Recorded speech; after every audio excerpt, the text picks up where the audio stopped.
مسلسل کوشش کے باوجود ہم کامیاب ہوتے نظر نہیں آتے، تو انشاءاللہ اس کی چند وجوہات آپ کی گوش گزار کی جائیں گی، کیونکہ بعض دفعہ مرض کو سمجھنا ہی اصل مسئلہ ہوتا ہے، کسی بیماری تک پہنچنا ہی اصل مسئلہ ہوتا ہے۔ کون سا بیمار ہے جو شفا نہ چاہتا ہو؟ جس بیمار کو اپنے بیمار ہونے کا احساس ہو، یقیناً وہ شفا چاہتا ہے، لیکن بیماری اور علالت کی اصل وجہ ڈھونڈتے ڈھونڈتے بعض دفعہ موت واقع ہو جاتی ہے، لیکن اصل مرض کی شناخت نہیں ہوتی، اصل بیماری کی شناخت نہیں ہوتی۔ تو آج کے درس میں قرآن و حدیث کے حوالے سے چند ایک اہم باتوں کا ذکر کیا جائے گا، مگر اس سے پہلے تمہید کے طور پر 3 باتیں آپ بڑی غور سے سمجھیے، 3 باتوں کو بڑی توجہ کے ساتھ آپ سمجھیے۔ پہلی بات یہ ہے کہ گناہ ہونا برا نہیں ہے، بلکہ گناہ کی عادت بری ہے۔ گناہ ہونا کوئی اتنی بری بات نہیں، ہر انسان خطا کار ہے۔ جماعت انبیاء، گروہ انبیاء، انبیاء کرام کا مقدس گروہ، اللہ تعالیٰ نے صرف انہیں یہ شان دی ہے کہ وہ گناہوں سے معصوم ہے، معصوم عن الخطا ہیں، معصوم عن المعصیت ہیں۔ اللہ تعالیٰ نے انہیں اس شان کے ساتھ پیدا کیا، اس شان کے ساتھ دنیا میں بھیجا، اور اس شان کے ساتھ ان کی بعثت ہوئی کہ وہ ہر قسم کے صغائر اور کبائر، چھوٹے بڑے گناہوں سے معصوم ہیں۔ اللہ تعالیٰ نے انہیں کلیتاً عصمت عطا فرمائی ہے۔ انبیاء کرام کے علاوہ بڑے بڑے اکابر اولیاء اللہ صلحاء، حتیٰ کہ صحابہ کرام، صحابیات، اہل بیت اطہار علیہم الرضوان، ان کے بارے میں اہل سنت کا عقیدہ یہ ہے کہ ان سے گناہ ہو جانا ان کی شان کے خلاف نہیں ہے، گناہ ہونا عین ممکن ہے۔ انبیاء کرام سے گناہ ہونا ممکن ہی نہیں، ہو ہی نہیں سکتا، جبکہ انبیاء کرام کے علاوہ دیگر ذوات، صحابہ و اہل بیت ہوں یا اکابر اولیاء اللہ اور صلحاء ہوں، ان سے گناہ ہونا ممکن ہے۔ ایک علیحدہ بات ہے کہ اکابر اولیاء اللہ، اکابر صحابہ، اکابر اہل بیت، اللہ تعالیٰ نے انہیں گناہوں سے محفوظ رکھا ہے، معصوم نہیں مگر محفوظ ہیں۔ تو گناہ ہونا برا نہیں ہے، حدیث پاک میں ہے ہر انسان خطا کار ہے، حدیث سے صحیح ہے، کلو بنی آدم خطاؤن، ہر انسان خطا کار ہے، اور بہترین گناہ کرنے والے، بہترین خطا کار وہ ہیں جو بہت جلد اللہ کی بارگاہ کی طرف متوجہ ہو جاتے ہیں۔ اور حدیث صحیح ہے، نبی اکرم صلی اللہ علیہ وسلم نے ارشاد فرمایا کہ اگر سارے انسان نیکیاں کرنے والے ہو جائیں اور کوئی گناہ کرنے والا اور معافی چاہنے والا اور توبہ کرنے والا نہ رہے، تو اللہ تعالیٰ ان لوگوں کی جگہ ایسے لوگ پیدا فرما دے جو گناہ بھی کریں اور معافی بھی چاہیں۔ تو گناہ ہونا برا نہیں، گناہ کی عادت بری ہے۔ دوسری بات یہ ہے کہ گناہ سے زیادہ گناہ کو گناہ نہ سمجھنا خطرناک ہے۔ گناہ خطرناک ہے، گناہ موذی ہے، گناہ اللہ تعالیٰ سے دور کرنے والا ہے، لیکن اس سے زیادہ خطرناک یہ ہے کہ گناہ کو گناہ نہ سمجھا جائے۔ اور اس وقت دور حاضر میں زیادہ بیماری یہی ہے، بڑی بیماری یہی ہے۔ آپ اس پر سنجیدگی کے ساتھ سوچیں اور سمجھیں، دوسروں کو نہ دیکھیں، صرف اپنی ذات کا اگر آپ مطالعہ کریں اور خود اپنی زندگی کی آپ اسٹڈی کریں اور اپنے آپ کو دیکھیں، اپنے احوال کو دیکھیں، تو آپ کو درجنوں نہیں بلکہ ان گنت ڈھونڈتے ہی رہیں گے کہ ایسی غلطیاں خود آپ کی آنکھ میں، آپ کو اپنی ذات میں نظر آئیں گی کہ جن کو آپ غلطی سمجھتے ہی نہیں۔ تو گناہ کو گناہ نہ سمجھنا یہ بڑا خطرناک مسئلہ ہے، اور وبائی مرض کی طرح اس وقت ہمارے معاشرے میں یہ بات سرایت کیے ہوئے ہے۔ جس طرح جسم میں خون گردش کرتا ہے، بالکل ایسے ہی یہ بیماری گردش کرتی ہے کہ ہم اپنی غلطی کو غلطی سمجھتے ہی نہیں۔ چلیں آپ اپنی فیلڈ کے حساب سے سوچئے گا، میں آپ کو اپنی فیلڈ اور جن لوگوں میں ہم اٹھتے بیٹھتے ہیں، ہم اپنے حساب سے آپ کو بتائیں کہ کون سے گناہ ہیں کہ جن کو ہم گناہ سمجھتے ہی نہیں۔ مثال کے طور پر بیان کرتے ہوئے، بیان کے دوران اپنی بڑائی بیان کر دینا، اپنی کوئی برتری کی بات بتا دینا، غیر حسی طور پر شیطان نے، ابلیس نے بعض مقررین واعظین جو مجھ جیسے ہیں ان کے دماغ میں یہ بات ڈال دی ہے کہ آپ تو ویسے ہی بات سمجھانے کے لیے بات کر رہے تھے، آپ نے کوئی اپنی بڑائی بیان نہیں کی، بلکہ آپ نے ایک مثال دی ہے تاکہ لوگ اس کی تقلید کریں اور لوگ اس بات سے کچھ اپنے لیے احساس کر سکیں۔ لوگ فائدہ ضرور اٹھا لیتے ہیں، لیکن بیان کرنے والا یا لوگوں سے متکلم، لوگوں سے بات کرنے والا، وہ اپنے دل میں اپنی برتری، فوقیت جتانے کے لیے اس طرح کی بات کرتا ہے۔ یہی وجہ ہے کہ حدیث پاک میں آیا ہے کہ سب سے زیادہ افسوس قیامت کے دن اس شخص کو ہوگا کہ جس کے اقوال اور افعال سے، جس کی بات سے اور اس کے اعمال سے لوگ تو نفع مند ہوئے، لوگ فیض اٹھاتے رہے، لوگ برکت حاصل کرتے رہے، لوگوں کو ہدایت اور صراط مستقیم پر چلنا ملتا رہا، مگر وہ خود عمل نہ کرنے کی وجہ سے پیچھے رہ گیا۔ قیامت کے دن سب سے زیادہ افسوس اس شخص کو ہوگا کہ جس کی بات سے، جس کے عمل سے، جس کے مشورے سے لوگ تو مستفید ہوئے، لوگوں نے خوب فائدہ اٹھایا، مگر خود وہ اپنی بات سے فائدہ نہ اٹھا سکا۔ اسی طرح ہمارے ہاں، ہمارے دینی ماحول میں اور دین سے متعلقہ لوگوں میں، خواہ وہ نعت خوان ہوں یا مقررین ہوں، واعظین ہوں، خطباء ہوں، مسجد کا امام ہوں، ان میں ایک یہ بھی ایسی بات ہے جسے وہ گناہ نہیں سمجھتے، حالانکہ گناہ ہے، کہ ایک دوسرے سے شدید قسم کا حسد رکھتے ہیں، انتہا درجے کی نفرت اور منافرت رکھتے ہیں، ایک دوسرے کے پاس بیٹھنا بھی انہیں گوارا نہیں ہے۔ اگر ایک اسٹیج پر ایک نعت خوان نعت پڑھ رہا ہو اور اسی دوران دوسرا نعت خوان آ جائے تو یہ ایسے ہے جیسے سوکنے ہوں۔ سوکن، ایک شوہر کی دو بیویاں وہ آپس میں سوکن کہلاتی ہیں، تو وہ ایسے ہے جیسے ایک دوسرے کی سوکنے ہوں۔ اگر ایک کو لفافہ زیادہ ملا اور دوسرے کو کم ملا تو وہ بھڑک اٹھتا ہے کہ میری تو کوئی قدر ہی نہیں۔ اچھا، اس کا مطلب یہ ہے کہ ہم نعت یا بیان نعت اس لیے پڑھ رہے تھے یا بیان اس لیے کر رہے تھے، یا ہم نے دین کا لبادہ اس لیے اوڑھا ہوا ہے تاکہ ہماری عزت و قدر لوگ پہچانیں، ہمیں اسٹیج پر لے جائیں، ہمیں وی آئی پی جگہ پر بٹھائیں اور ہماری زیادہ عزت افزائی ہو، ہمارا زیادہ استقبال ہو، ہمیں زیادہ اچھے انداز میں ویلکم کیا جائے۔ اس کا مطلب یہ ہے کہ پھر سب کچھ اس لیے ہے۔ تو محترم معزز سامعین کرام، یہ چند گنی چنی میں نے آپ کو باتیں بتائیں اپنے ماحول کی۔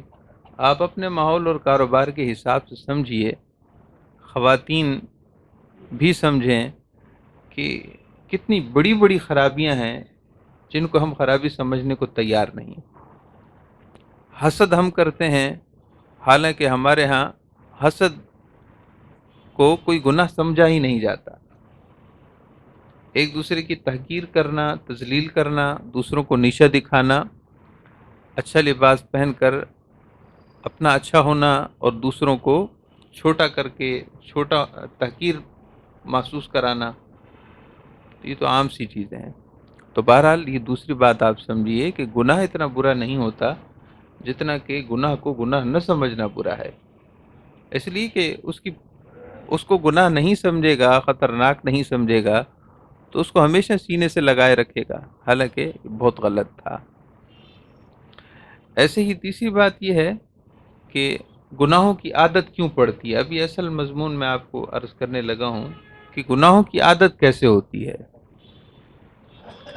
گناہ کی عادت ہمیشہ اس بات سے شروع ہوتی ہے کہ جب ہم کسی بھی گناہ سے، خواہ وہ بد نگاہی ہو، خواہ وہ دوسروں سے حسد کرنا ہو، خواہ وہ اس جیسے دوسرے کی گناہ، غیبت کرنا ہو، غیبت کرنا، شغل خوری کرنا، دوسروں کی غیر موجودگی میں ان کی برائیوں کا تذکرہ کرنا، اور عیب کا ذکر، برائی کا ذکر برسبیل نصیحت نہ ہو، بلکہ اس لیے ہو تاکہ دوسرے کی عیب جوئی کی جائے۔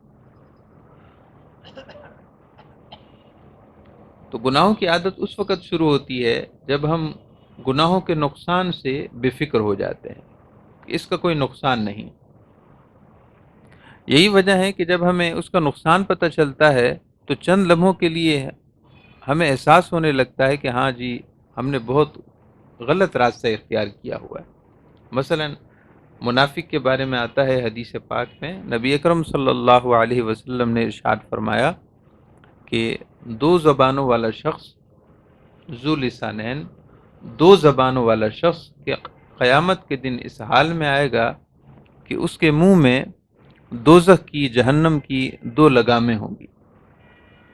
کبھی آپ نے گدھا گاڑی، بیل گاڑی کو دیکھا ہو، یا تقریباً گدھا گاڑی کو دیکھا ہو، تو اس کے منہ میں جو لگام دی جاتی ہے، اس کے منہ میں زنجیر ہوتی ہے کہ اس کا مالک اسے دائیں طرف کھینچتا ہے، اس کا جبڑا کھینچا چلا آتا ہے، اور اس سے وہ اندازہ کرتا ہے کہ مجھے اب دائیں طرف مڑنا ہے، اور بائیں طرف والی جہت، بائیں طرف والی لگام کا حصہ کھینچتا ہے تو جبڑا اس کا بائیں طرف والا کھینچا چلا جاتا ہے، اس کے جسم کا حصہ ہے۔ تو دائیں اور بائیں مڑنا وہ اس سے سمجھتا ہے۔ تو منہ سب سے جسم کا نازک حصہ ہے، عمومی اعضاء میں منہ سب سے نازک حصہ ہے۔ حدیث پاک میں ہے کہ دو زبانوں والا شخص قیامت کے دن اس حال میں لایا جائے گا کہ اس کے منہ میں دوزخ کی دو لگامیں ہوں گی، جہنم کی دو لگامیں ہوں گی۔ اور دو زبانوں والے شخص سے مراد دو رخا ہے، منافق شخص ہے کہ سامنے کچھ اور ہو اور پیٹھ پیچھے کچھ اور ہو، سامنے تعریف کے پل کھڑے کر دے، اور جب غیر موجودگی ہو تو اتنی عیب جوئیاں کرے کہ اسے فرش سے زمین پر، عرش سے فرش پر پٹخ دے اور اس کو ریزہ ریزہ کر دے۔ اس طرح کے تعریفی پل باندھنے والوں میں ہم میں سے بہت سے لوگ شامل ہیں۔ ہمارے ہاں دو رخا ہونا کون سا عیب سمجھا جاتا ہے، بلکہ اسے تو لوگ اپنی مہارت سمجھتے ہیں، فن سمجھتے ہیں، اپنی اسکلز میں اس کو گنتے ہیں کہ میں کس طرح دوسرے کو شیشے میں اتارتا ہوں۔ تاجروں کو دیکھیے، بیوپاریوں کو دیکھیے، سب سے اچھا سیلز مین اسے سمجھا جاتا ہے جو چند لمحوں میں دوسرے کو کہیں سے کہیں اٹھا کر لے جائے۔ تو محترم معزز سامعین اکرام، دو رخا ہونا، یہ جو عیب ہے، یہ اس وقت شروع ہوا جب اس نے اس سے بالکل بے فکری اختیار کی کہ اس کا کوئی نقصان ہی نہیں، لیکن جب اس نے یہ حدیث سنی تو مسلمان ہونے کے ناطے اس کا دل کانپ اٹھے گا، وہ کہے گا یہ تو بہت غلط کام ہوا ہے۔ گناہ کی عادت اس وقت شروع ہوتی ہے جب ہم گناہ سے بے خطر ہو جاتے ہیں۔ کسی بھی گناہ کی لت اس وقت پڑتی ہے جب اس کی دلچسپی اور اس کی لذت میں ہم اس طرح محو ہو جاتے ہیں کہ اگر اس سے روکنے کی بات کی جائے تو ہمیں اچھا نہیں لگتا، اگر ہم اس سے دوری کی بات کریں تو اچھا نہیں لگتا، اور وہ تمام باتیں جو اس سے دوری کرنے پر ہمیں اکسائیں، ہمیں وہ باتیں اچھی نہیں لگتی۔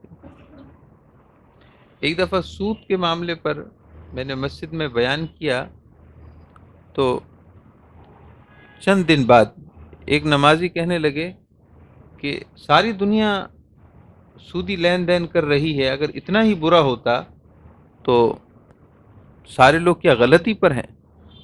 سارے لوگ تو غلطی پر نہیں ہو سکتے. یعنی آپ انداز دیکھیے کہ ایک طرف قرآن ہے، اللہ تعالیٰ نے ارشاد فرمائے کہ اے پیارے حبیب صلی اللہ علیہ وسلم، جو سودی لین دین کرے وہ اس کے خلاف اللہ کی طرف سے اعلان جنگ ہے. یہ قرآن کا حصہ ہے، اللہ تعالیٰ کی طرف سے اس کے لیے اعلان جنگ ہے. اور حدیث پاک میں ہے کہ سودی لین دین کرنے والا قیامت کے دن اس حال میں آئے گا کہ وہ مخبوط الحواس ہوگا. یعنی جس طرح کسی پر جن یا آصف حملہ کر دے اور وہ اپنے ہوش و حواس میں نہیں ہوتا، منہ سے کیا کچھ بڑبڑاتا ہے، بعض دفعہ منہ سے جھاگ بھی نکلتا ہے، زمین پر لوٹ پھوٹ ہو جاتا ہے، اپنی شخصیت کا سارا وقار وہ اس وقت بھول چکا ہوتا ہے، اپنے آپ میں نہیں ہوتا.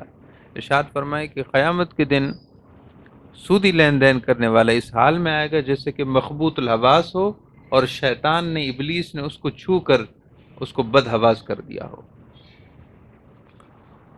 تو لوگوں کو وہ بات اچھی ہی نہیں لگتی کہ جب ان میں پیدا ہونے والی کسی برائی یا خرابی کا ذکر کیا جائے، اس کو اچھا نہیں جانتے. اس کی وجہ یہ ہے کہ اس گناہ کی عادت پڑ چکی ہے. تو گناہ کی عادت ہمیشہ گناہ سے بے خطرہ ہو جانے اور بے اندیشہ ہونے کی صورت میں ہوتا ہے، لیکن جب اس کے نقصانات سے آگاہی ہوتی ہے تو پھر انسان اپنے آپ کو سنبھالنے، صاحب ایمان اپنے آپ کو سنبھالنے پر مجبور ہوتا ہے. تو گناہوں کی عادت چھوڑنے کے لیے کئی طریقے ہیں. ان میں سے سب سے اہم طریقہ یہ ہے کہ اس گناہ یا ان گناہوں کے نقصانات پر سنجیدگی سے غور کیا جائے.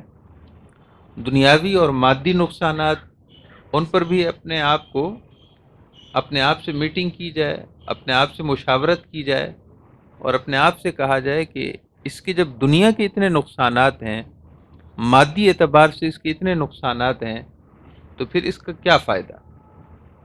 اتنے نقصان کو اپنے لیے کیسے تم نے قبول کیا ہوا ہے؟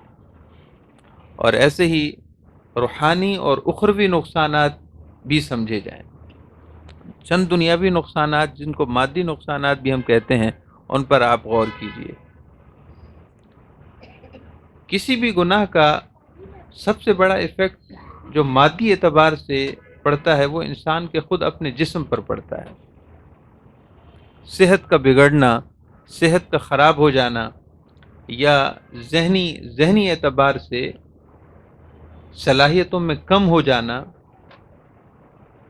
یہ سب گناہ کی مادی نحوست ہے. گناہ کی وجہ سے مادی اور دنیاوی نقصان ہے، صحت کی خرابی. اب اس کا یہ مطلب نہیں کہ جو بھی بیمار ہو ہم یہ فرض کر لیں کہ شاید یہ گناہوں کی وجہ سے اس کی بیماری ہے. ایسا ہرگز نہیں ہے، عام اور خاص کی نسبت ہے. جسے بھی گناہ کی عادت ہو وہ ضرور جسمانی کسی نہ کسی خرابی کا ضرور شکار ہے. آپ اس بات کو لکھ لیں اور اس بات کو آپ دیکھیے گا، خود اپنی ذات میں دیکھیے گا کہ اگر ہم کسی گناہ میں ملوث ہیں اور گناہ کبیرہ ہے، بشرطے کہ گناہ کبیرہ ہے اور اس کی عادت بھی ہے، کبھی کبھی ہو جانا یا کوئی ہو جانا، یہ تو انسان کی فطرت کا تقاضا ہے. اور ایسے شخص کو چاہیے کہ اللہ تعالیٰ کی بارگاہ میں بار بار توبہ کا سلسلہ جاری رکھے. گناہ کبیرہ ہو اور مسلسل ہو تو اس کا اثر جسمانی صحت پر ضرور پڑتا ہے. خاص طور پر ذہن کی صلاحیتیں اس سے متذبذب ہو جاتی ہیں. ذہن کی صلاحیتیں اس طرح کام نہیں کرتی. بعض دفعہ بصارت کمزور ہو جاتی ہے، بعض دفعہ سماعت کمزور ہو جاتی ہے، اور جو جسم کے اعضاء رئیسہ ہیں، یعنی بڑے اعضاء ہیں جن سے انسان بہت کام لیتا ہے، وہ متاثر ہوتے ہیں. اور اولیاء اللہ اور صلحاء ارشاد فرماتے ہیں کہ بعض اللہ کے نیک بندے جن سے کبھی بد نگاہی ہو جاتی تو اللہ تعالیٰ کی طرف سے فوراً ان پر تادیبی گرفت ہوتی تھی، ادب سکھانے کے لیے، تربیت کرنے کے لیے فوراً گرفت ہو جاتی تھی. ایک بزرگ ارشاد فرماتے ہیں کہ میری اللہ تعالیٰ کی بارگاہ میں عبادت ریاضت کا ابتدائی زمانہ تھا. کعبہ شریف کا طواف کرتے ہوئے بشری تقاضا تھا، میری ایک عورت پر نگاہ پڑ گئی اور بد نگاہی اور گناہ کی لذت مجھے اس وقت ملی۔ ارشاد فرماتے ہیں کہ اسی وقت کسی ناگہانی شخص نے جو مجھے نظر نہ آیا، اس نے میرے منہ پر زوردار تھپڑ رسید کیا اور کہا یہاں اور ایسی غلطی۔ میرے منہ پر زوردار تھپڑ لگا اور آواز آئی کہ یہاں یعنی حرم کعبہ میں اور ایسی غلطی۔ ایک اور بزرگ فرماتے ہیں کہ کعبہ شریف کا طواف کرتے ہوئے ایک مرد اور ایک عورت وہ آپس میں چپک گئے، جڑ گئے۔ لوگوں نے لاکھ کوشش کی کہ ان دونوں کو آپس میں جدا کر سکیں مگر جدا نہ ہوئے۔ آخر اس وقت کے بہت بڑے عالم دین تھے، متقی اور پرہیزگار تھے، امام غزالی رحمۃ اللہ علیہ نے ان کا نام بھی لکھا ہے، ان کی خدمت میں عرض کی گئی۔ انہوں نے ارشاد فرمایا کہ مطاف میں جس جگہ ان کے ساتھ یہ معاملہ ہے، ان کو اس جگہ پر لاؤ۔ اس جگہ لایا گیا اور اس کے بعد ان سے کہا گیا کہ اللہ کی بارگاہ میں اب سچی توبہ کرو۔ توبہ تو پہلے بھی کر رہے تھے، جب اس جگہ آ کر انہوں نے اللہ سے سچی توبہ کی تو وہ آزاد ہو گئے، آپس میں جدا ہو گئے، یعنی اس نحوست اور بے عزتی سے انہوں نے رہائی پائی۔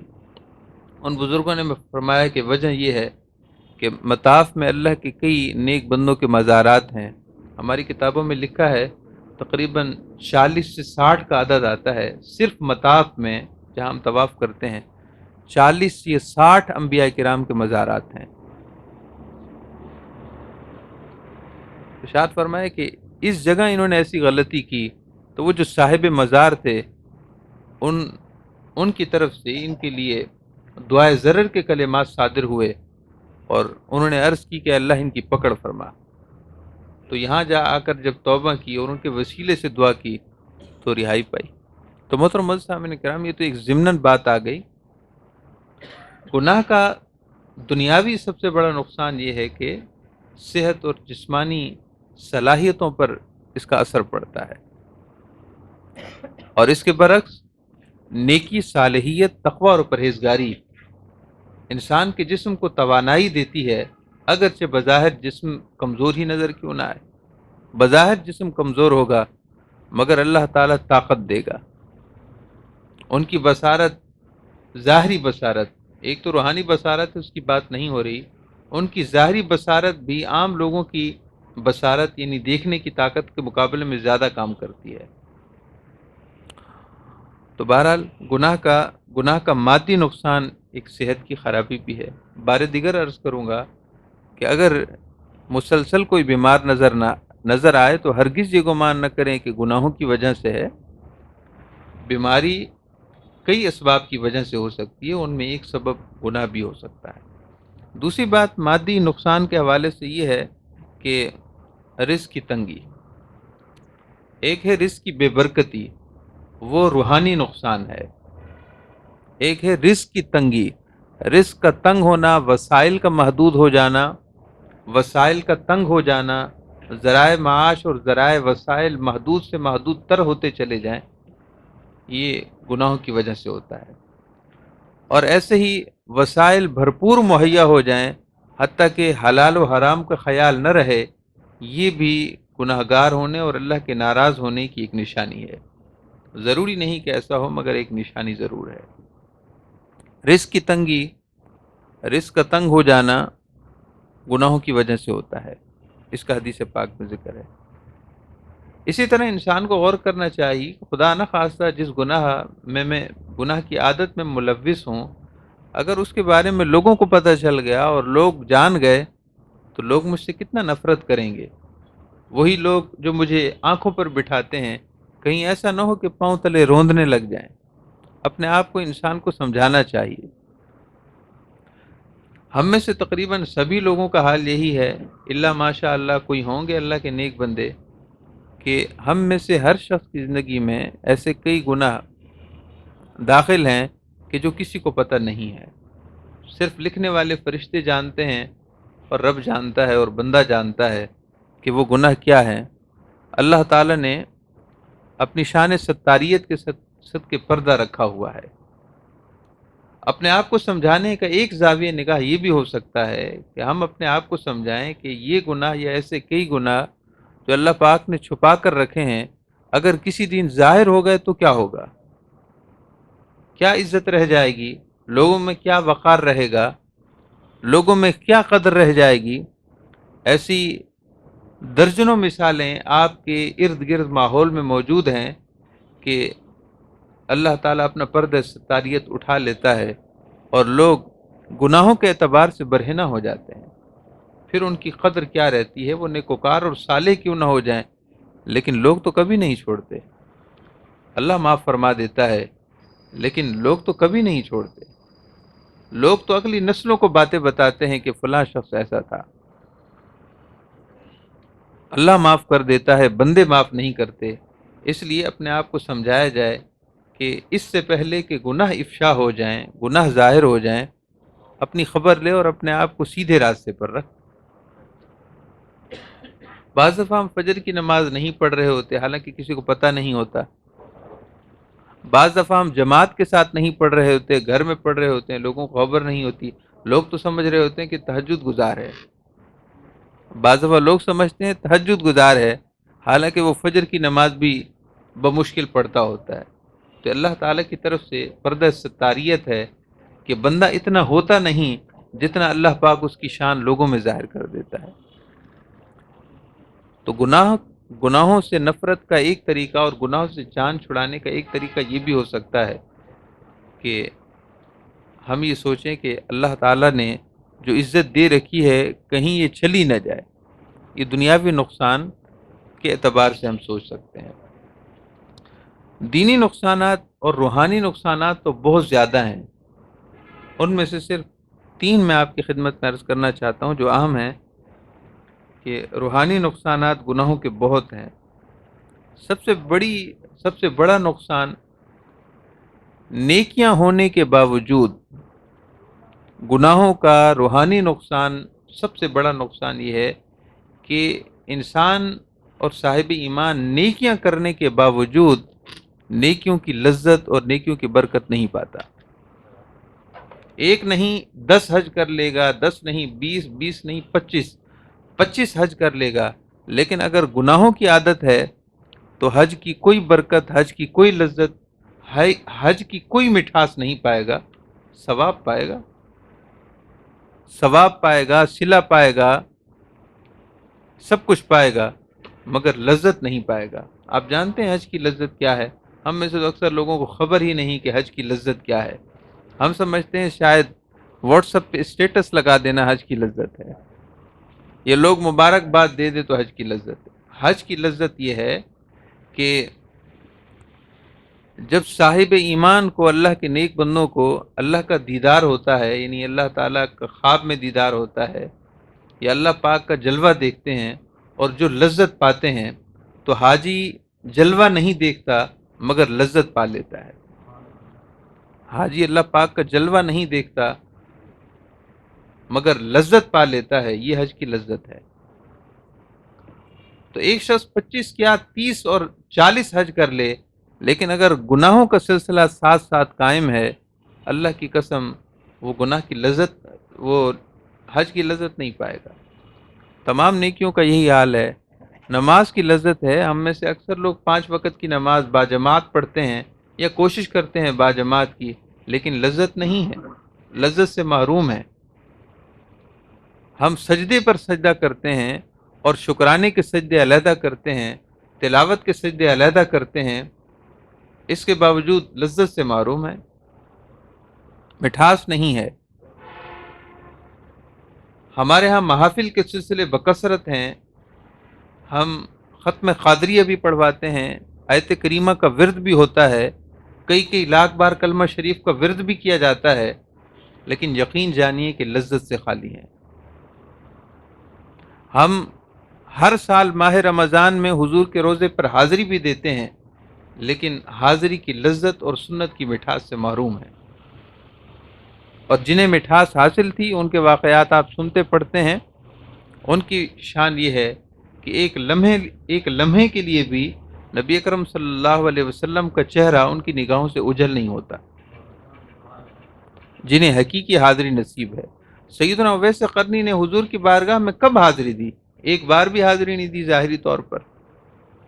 سیدنا اویس قرنی نے رضی اللہ عنہ نے بظاہر حضور کی ظاہری بارگاہ میں ایک بار بھی حاضری نہیں دی، مگر چونکہ انہیں عبادتوں کا نور حاصل تھا، گناہوں سے وہ محفوظ تھے، اللہ تعالیٰ کی عبادت، ریاضت، تقوی، پرہیزگاری کی حقیقی مٹھاس سے معمور تھے، لہذا ان کی شان یہ تھی کہ بارگاہ رسالت میں بظاہر حاضر نہ ہو کر بھی وہ حضور کے رخ انور کو ہر وقت دیکھتے رہتے تھے، اور انہی کے صدقے سے بعد کے جتنے سلاسل اولیاء اللہ اور صلحاء کو حضور کی بارگاہ کی ہر وقت کی حضوری کی شان ملی تو سیدنا اویس قرنی کے فیض سے ملی۔ اس لیے کہا جاتا ہے کہ فلاں بزرگ اویسی ہیں، فلاں بزرگ کی شان یہ ہے کہ انہیں شان اویسیت حاصل ہے، یعنی دنیا میں کہیں بھی ہوں مگر وہ ہر وقت حضور کی بارگاہ میں ہے۔ تو محترم معزز سامعین کرام، گناہوں کی وجہ سے روحانی سب سے بڑا نقصان یہ ہے کہ عبادت کی لذت چھن جاتی ہے باوجود عبادت کرنے کے۔ آپ 3 دن کے قافلے پر چلے جائیں، مہینے کے قافلے پر چلے جائیں، آپ بہت کچھ سیکھ لیں گے، لیکن اگر گناہ نہ چھوڑا تو آپ لذت نہیں پا سکتے۔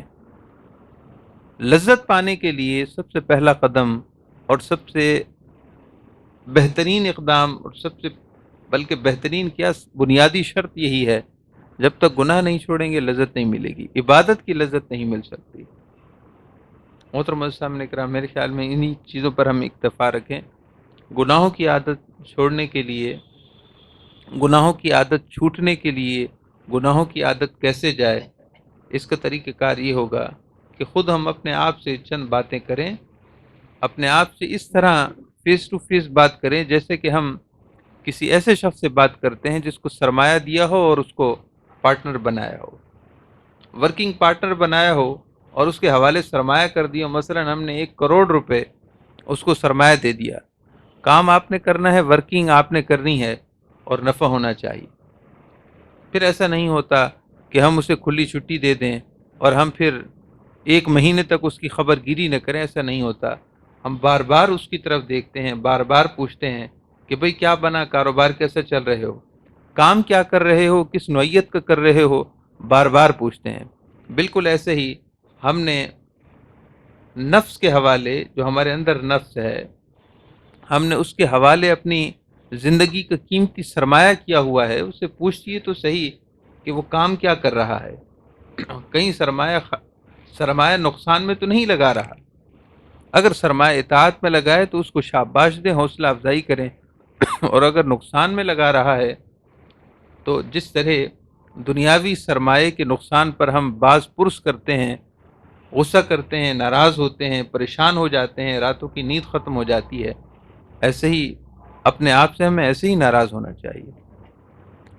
سیدنا عمر فاروق رضی اللہ تعالیٰ عنہ کی بات پر ہم اپنی گفتگو کا اختتام کرتے ہیں۔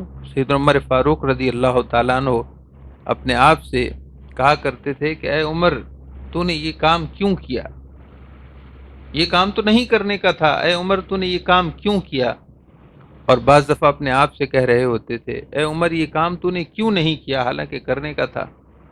اور یہ گفتگو آپ کی اپنے آپ سے اس وقت ہوتی تھی جب آپ کو کوئی دیکھ نہیں رہا ہوتا، یعنی اپنے آپ سے پوچھتے تھے۔ محاسبہ بہت ضروری ہے، ہم محاسبے سے تو بالکل مبرہ اور منزہ ہیں، اپنے آپ سے تو پوچھنا ہی نہیں، جو چاہیں کریں گے، اس لیے ہم بہت غلط ہو گئے ہیں۔ گناہوں کی عادت چھوڑنا بہت ضروری ہے۔ اللہ تعالی ہم سب کو ہر قسم کے گناہ، بالخصوص وہ گناہ جو زندگی میں ہمارے عادی زندگی میں اور عادتاً ہمارے زندگی میں شامل ہو چکے ہیں، اللہ تعالی ہم سب کو ان سے محفوظ فرمائے۔ اپنے پیارے حبیب کا صدقہ اللہ تعالی ہمیں اپنا پیارا ہونے کی توفیق عطا فرمائے۔ اللہ اللہ اللہ اللہ اللہ اللہ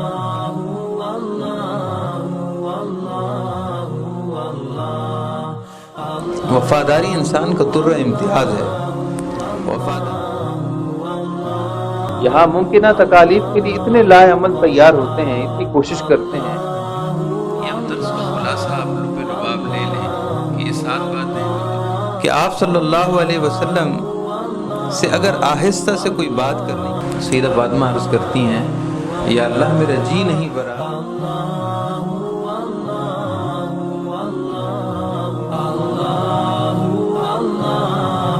اور حدیث صحیح ہے کہ آپ صلی اللہ علیہ وسلم نے ارشاد فرمایا کہ